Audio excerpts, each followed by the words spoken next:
The air in Mr. Alastair Finch's office was thick with the scent of old paper, lemon polish, and the ghosts of 1,000 hushed conversations. It was a smell I'd come to associate with finality, with the neat tying up of loose ends that death inevitably unravels. Today, those loose ends were my parents. My sister, Sienna, sat beside me, a portrait of composed grief. Her black dress was impeccably tailored, her blonde hair swept into an elegant chignon, a single tear tracing a perfect path down her cheek, dabbed away with a lace-trimmed handkerchief. I, Clara, was a mess in comparison. My charcoal dress felt rumpled, my dark curls were escaping their haphazard bun, and my eyes were raw, not from delicate dabs, but from outright sobs in the privacy of my small apartment.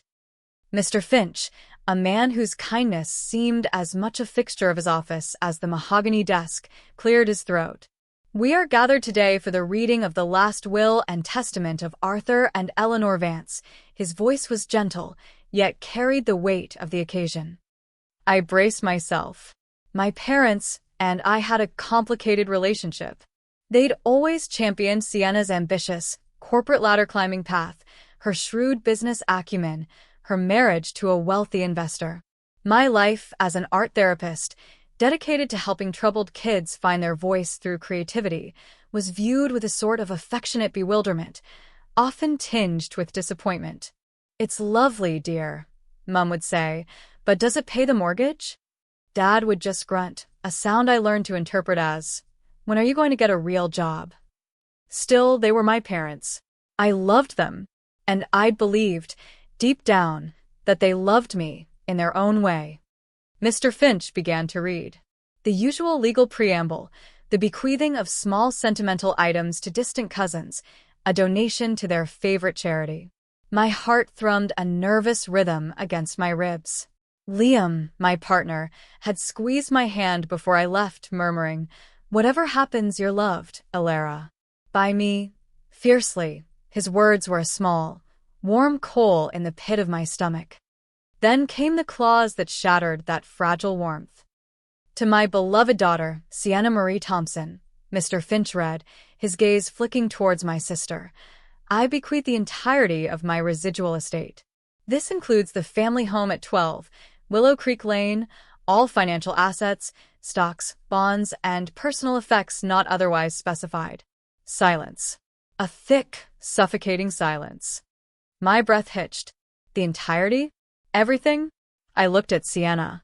Her carefully constructed grief had a new, almost imperceptible sheen. Was it triumph? Mr. Finch continued, his voice softer now, as if he knew the blow he was about to deliver. "To my daughter, Clara Genevieve Vance, I bequeath my collection of gardening books and my heartfelt wishes for her continued happiness in her chosen endeavors.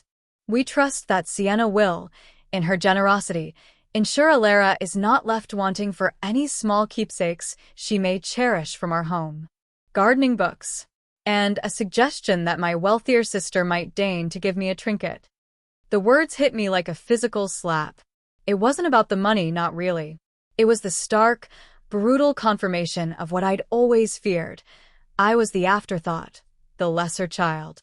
My life's work, my passion, dismissed as mere endeavors, the carefully curated love I thought existed had been a facade, easily swept aside in their final act. Tears welled, hot and furious. I blinked them back, refusing to break down in front of Sienna. She, on the other hand, reached over and patted my hand, a gesture that felt more patronizing than comforting. "Oh, Clara," she murmured, her voice dripping with faux sympathy. "I'm so sorry. I had no idea." Liar. Sienna always had an idea. She was the one who constantly reported my bohemian lifestyle to our parents, framing my modest income as irresponsibility, my passion for art therapy as a frivolous hobby. Mr. Finch finished the reading. The formalities were concluded. Sienna was already discussing probate timelines with him, her grief miraculously evaporating as the scent of inheritance filled her nostrils. I felt numb, hollowed out. The gardening books felt like a final, cruel joke as I lived in a tiny apartment with no garden, just a fire escape where a few sad-looking herbs struggled for sunlight. "Clara," Mr. Finch said, his voice drawing me back. Sienna had just swept out, promising to call him later to arrange access to the safety deposit boxes. "Could you spare a moment longer? There's a small, additional matter." I nodded, too drained to question it. Perhaps another platitude, another well-meaning but ultimately empty condolence. Once the door clicked shut behind Sienna, Mr. Finch's demeanor shifted. The professional lawyerly mask softened, revealing a flicker of something I couldn't quite place. Sympathy, perhaps even a hint of conspiracy. He reached into his desk drawer, not the one from which he'd produced the will, but a deeper, more private one. He pulled out a second envelope. This one was different.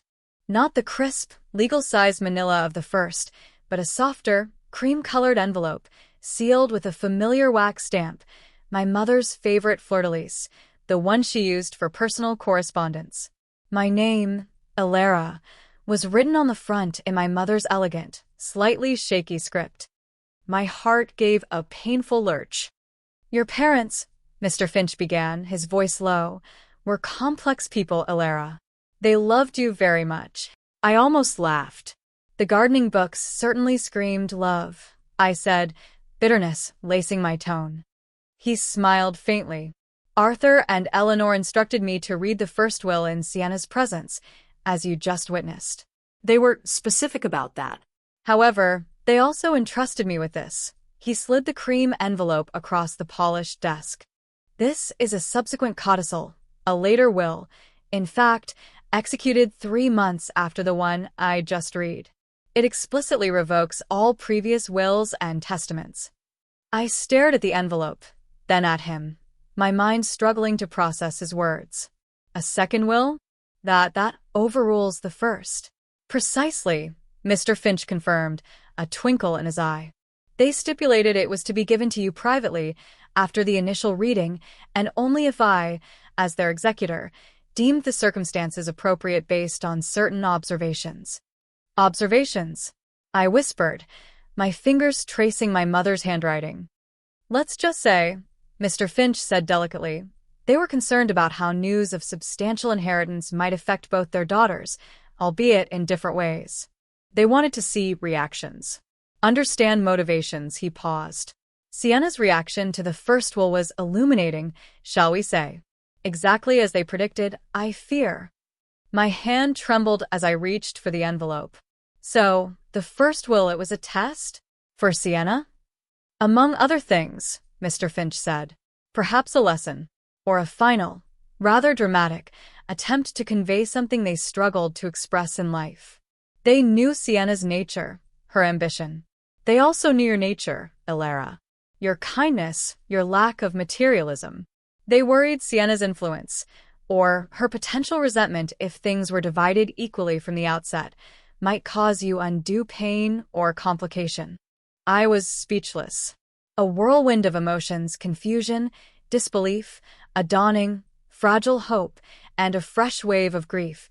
This time for the parents I was only now beginning to understand. "This second will," Mr. Finch continued, "was their true testament. They wrote a letter to accompany it, also for you. It's inside." He gestured to the envelope. "Perhaps you'd like some privacy to read it?" I nodded, my throat too tight for words. He discreetly left the room, murmuring something about fetching some water. With shaking hands, I broke the fleur-de-lis seal.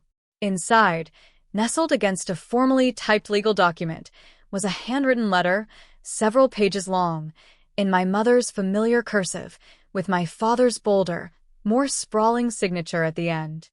"My dearest Clara," it began. "My dearest Clara. If you are reading this, then Mr. Finch has followed our rather unconventional instructions, and the charade of the first will is over. Please, my darling girl, forgive us for the momentary pain it must have caused you. It was a necessary cruelty, or so we convinced ourselves, for reasons that we hope this letter will make clear. We have loved you, Clara, more than words can say, from the moment you were placed in my arms, a tiny, dark-haired miracle with your father's thoughtful eyes. Your path in life, so different from your sisters, has been a source of quiet pride for us, even if we failed miserably at showing it. Your compassion, your dedication to those vulnerable children, your gentle heart, these are treasures, Clara, far more valuable than any stock portfolio or property deed. We have seen your sister, Sienna. We love her too, of course, but her ambition, her relentless pursuit of wealth and status, has often concerned us. She is strong, yes, and capable, but she can also be grasping and, at times, blind to the things that truly matter. We feared that if our estate were simply divided, or if she knew the true extent of what would eventually be yours, she might try to manipulate you, or worse, make your life difficult out of jealousy or a misplaced sense of entitlement. She has a way of twisting things, of making others doubt themselves. We saw how she subtly undermined your confidence over the years, how she painted your choices in a negative light to us. The first will was, in part, a test for Sienna, to see if, believing herself the sole inheritor, she would show magnanimity, kindness, or if her baser instincts would prevail. Mr. Finch has our instructions on how to interpret her reactions. We also hoped it might, in some strange way, shield you. By making you appear disinherited, we hoped to deflect any immediate avarice from her direction. But primarily, Clara, we wanted to ensure that our legacy, the fruits of our life's work, would be used wisely, compassionately, and for good. And in that, our darling, our faith rests entirely with you. My vision blurred with tears. These weren't the hot, angry tears from before, but tears of profound relief, of sorrow, and of a love so deep it ached. They had seen me. They had understood. I wiped my eyes and continued reading. This second will, the true will, entrusts the entirety of our estate to you, Clara. Yes, everything. The house, the finances, all of it. We do this not to slight Sienna, but because we trust your judgment and your heart implicitly. We know you will be fair. We also know you will not let these material things change who you are. There is one condition, a request rather than a legal stipulation. We ask that you provide for Sienna's reasonable needs, should she ever genuinely fall on hard times. Not to fund her extravagances, but to ensure she is never truly destitute. We leave the definition of reasonable and genuine to your discretion, for we trust you to discern truth from manipulation. Perhaps this is our failing as parents, that we feel the need for such elaborate measures. Perhaps we should have had these conversations in life. But pride and a lifetime of habit often get in the way of truth. We regret not telling you more often how proud we were of the woman you've become, strong in your quiet way, rich in spirit, making a genuine difference in the world. Use what we leave you to further your passions, Clara. Secure your future. Continue to bring light into dark places. And live a life filled with joy and love. That is our greatest wish for you. With all our love, now and always. Mother Eleanor and Father Arthur. I folded the letter, pressing it to my chest. The weight of it, the love contained within those pages, was immense. It was as if my parents were right there in the room, their voices murmuring apologies and affirmations. The grief was still there, a hollow ache for their physical presence, but it was now overlaid with a profound sense of being seen, understood, and deeply loved. Mr. Finch returned, placing a glass of water before me. He saw the tears, the letter clutched in my hand, and his expression was one of gentle understanding. "The formal will is there as well," he said softly, gesturing to the typed document. "It's quite straightforward. It names you as the sole beneficiary and executor, revoking the previous will entirely." I took a shaky sip of water. "Sienna?" I began. "Sienna," Mr. Finch said, "will need to be informed. Legally, the first will, having been superseded, was never truly in effect once the second was created. The reading was, as your parents intended, a piece of theater. However, she was present for what she believes to be the legitimate reading. This will create a situation." "She'll be furious," I said, a statement of fact rather than a question. I imagine so, Mr. Finch agreed. Your parents anticipated this. They left it to your discretion how and when to inform her. You are now the executor, Clara. The decisions are yours. A wave of dizziness washed over me. From being disinherited and dismissed with a handful of gardening books to inheriting everything and being named executor, it was a seismic shift. The responsibility felt enormous. What do I do? I whispered, looking at him helplessly. For now, Mr. Finch said kindly, you breathe. You process. You grieve your parents with this new understanding. When you're ready, we can discuss the practical steps. Informing Sienna, probate for this will, managing the estate. There's no immediate rush. He was right. I needed time. Time to absorb this incredible, emotional revelation. Time to reconcile the image I'd had of my parents with this truer, more complex picture. Walking out of Mr. Finch's office an hour later, the city air felt different. The gray skies seemed less oppressive. The world, which had felt so bleak and unjust moments before, was now imbued with a strange, bittersweet possibility. I clutched the cream envelope to my chest as if it were a lifeline.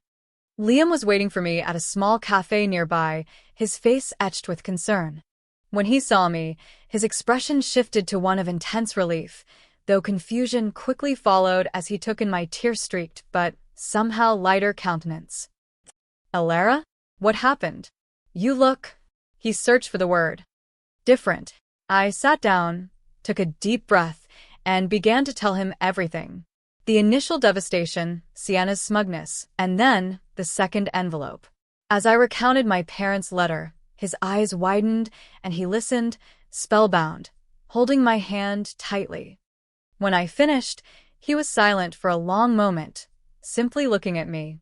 Wow, he finally breathed. Clara, that's incredible. Your parents, they really saw you. They did, I whispered, fresh tears welling. They really did. Sienna is going to lose her mind, Liam stated, a hint of grim satisfaction in his voice. He'd never been Sienna's biggest fan, having witnessed her subtle digs and manipulations towards me for years. I know, I said, a knot forming in my stomach at the thought of that inevitable confrontation. Mr. Finch said it's up to me how and when to tell her. Take your time, Liam advised. This is a lot to take in. And honestly, after how she acted, let her believe she's inherited everything for a little while. Your parents clearly thought she needed a taste of that reality, or perhaps the illusion of it. The thought was undeniably appealing. A small, petty part of me wanted Sienna to make plans, to bask in her perceived victory, only to have it snatched away. But my parents' letter, their emphasis on compassion, tempered that.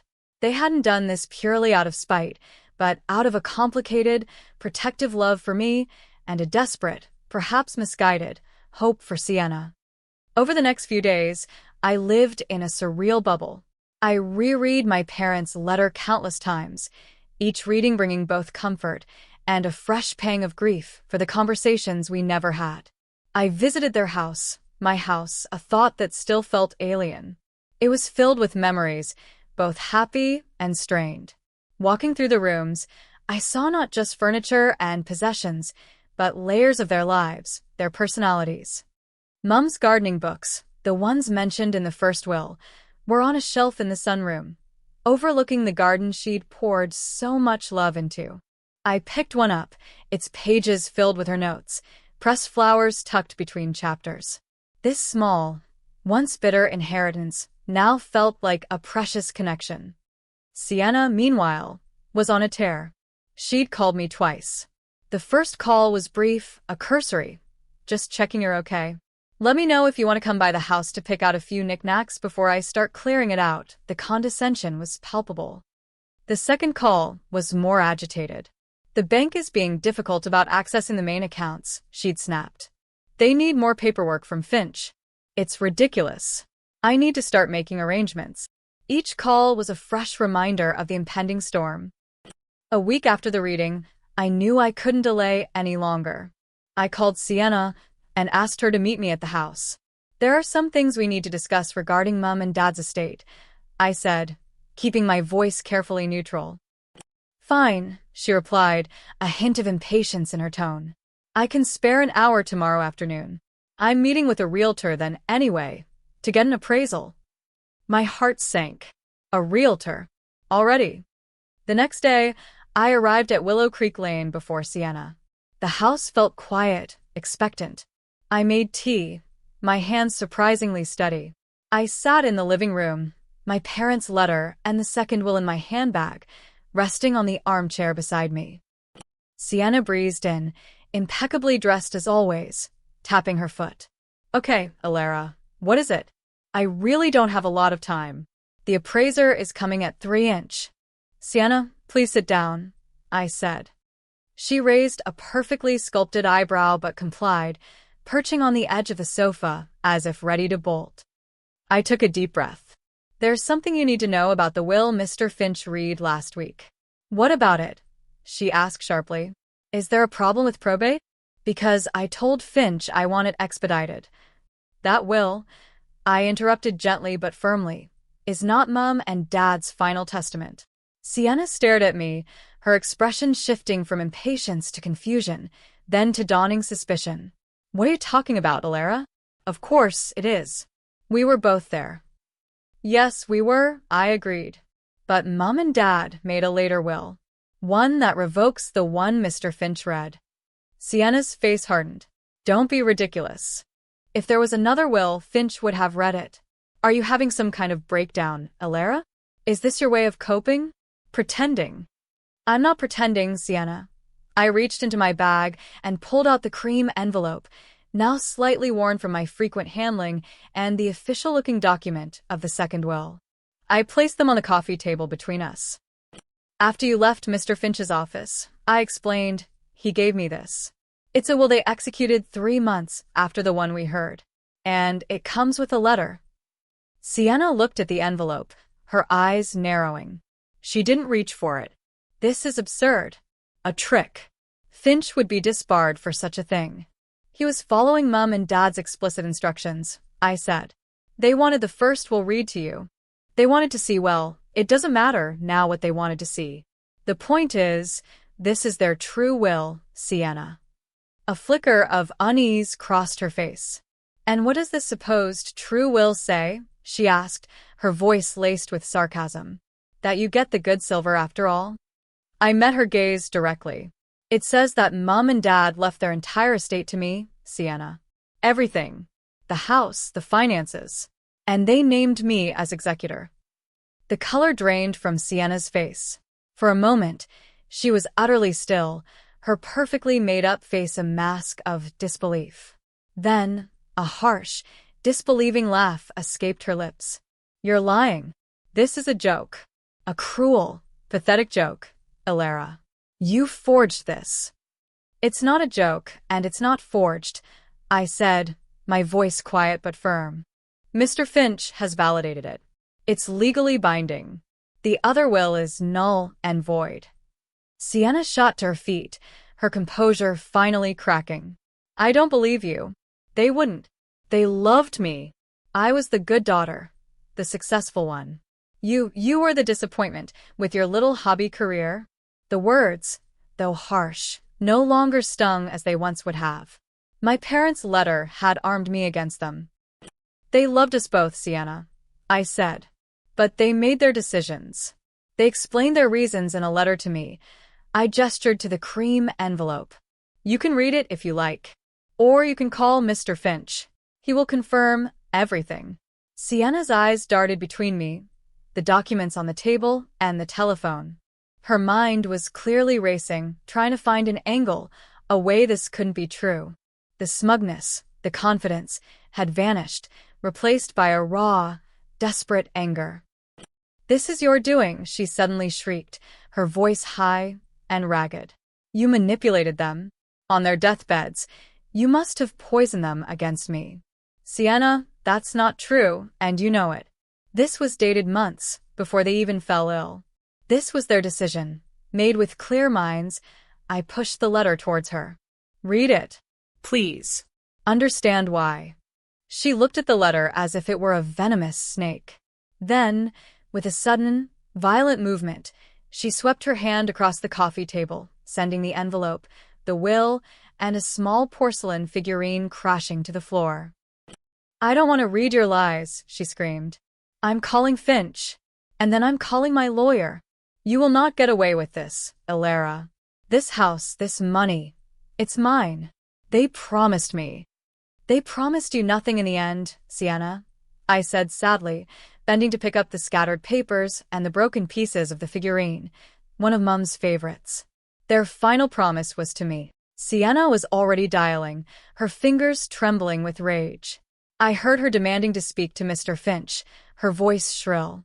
I waited, calmly piecing together the broken porcelain. The silence from her end of the call stretched, then I heard a strangled, "What? Are you certain? But why?" Her shoulders slumped.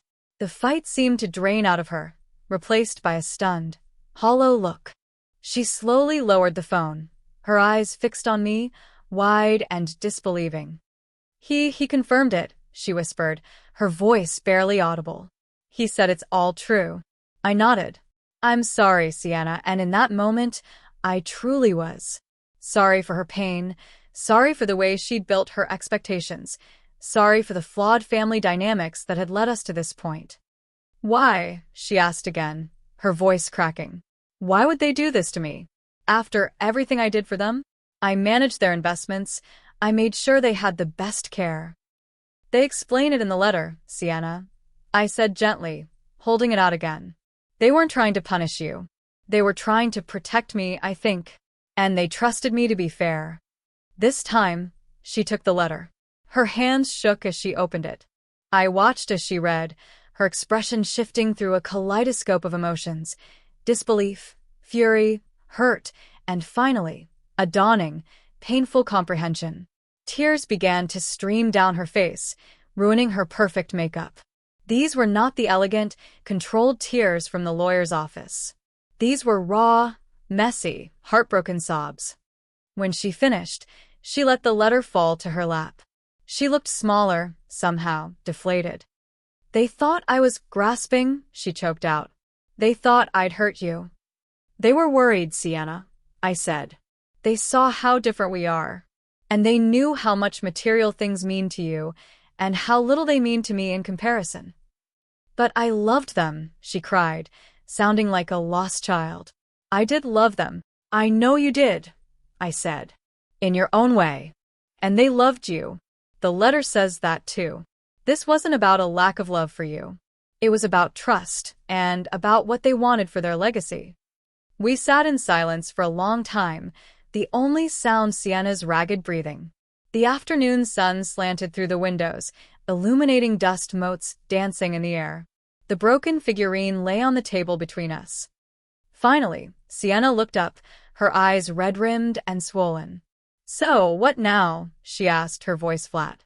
"You throw me out? You take everything and leave me with nothing, just like they apparently intended for you in that first will." I thought of my parents' words.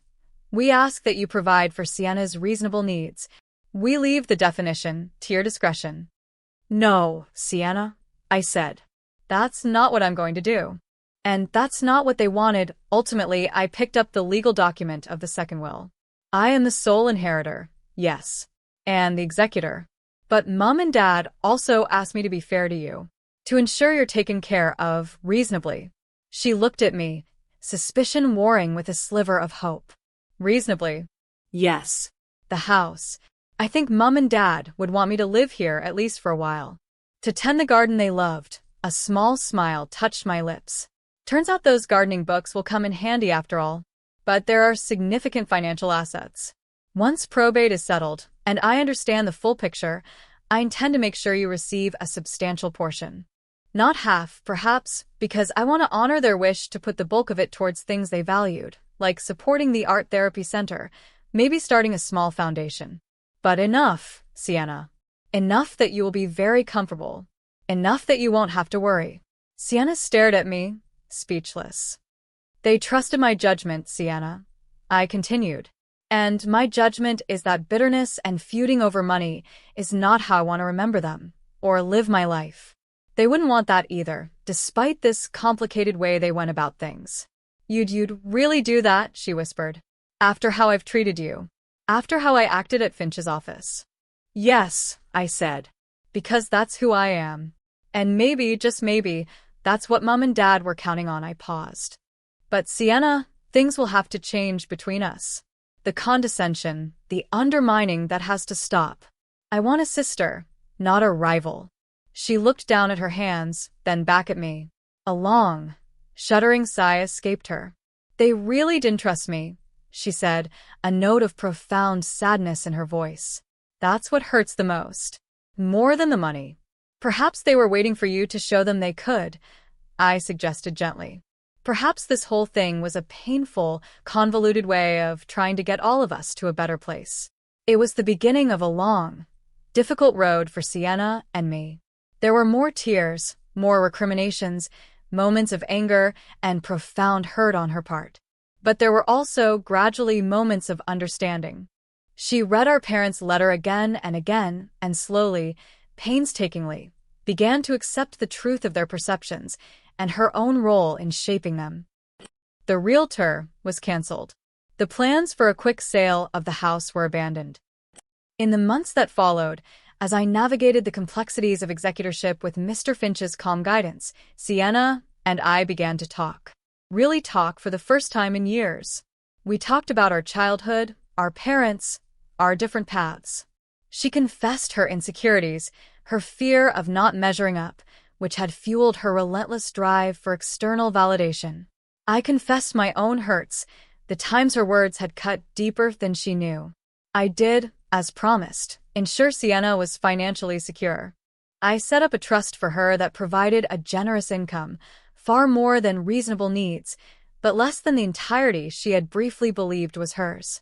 It was enough to allow her to live comfortably, even luxuriously, but not so much that it would enable the kind of aggressive empire-building our parents had seemed to fear.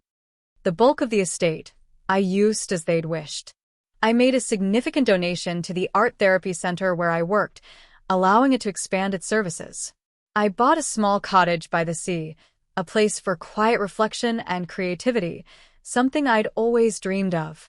And I tended to my parents' garden at Willow Creek Lane, finding a surprising peace amongst the roses and lavender, the gardening books open beside me. Sienna didn't transform overnight, but something had shifted in her. The loss of the grand inheritance, coupled with the stark honesty of our parents' letter, forced a period of introspection. She started volunteering at an animal shelter, something she'd always loved but had dismissed as unproductive. She began to value relationships over transactions. One afternoon, about a year later, she came over to Willow Creek Lane. I was in the garden, struggling with a particularly stubborn patch of weeds. She watched me for a moment, then, to my surprise, knelt down and started helping. We worked in comfortable silence for a while. "You know, Clara," she said finally, wiping a smudge of dirt from her cheek. "Mom and Dad were right about some things. About me," she looked at me, her gaze clear and direct. "And they were right about you. You're good. Truly good." A warmth spread through me that had nothing to do with the afternoon sun. "They were complicated, Sienna," I said. "And they loved us both, in their complicated way." "Yeah," she said, a small, genuine smile gracing her lips. "They did." The broken porcelain figurine from the coffee table, one of Mum's favorites, had been a depiction of two sisters. I'd carefully glued it back together. It wasn't perfect. The cracks were still visible if you looked closely. But it was whole again. Much like Sienna and me.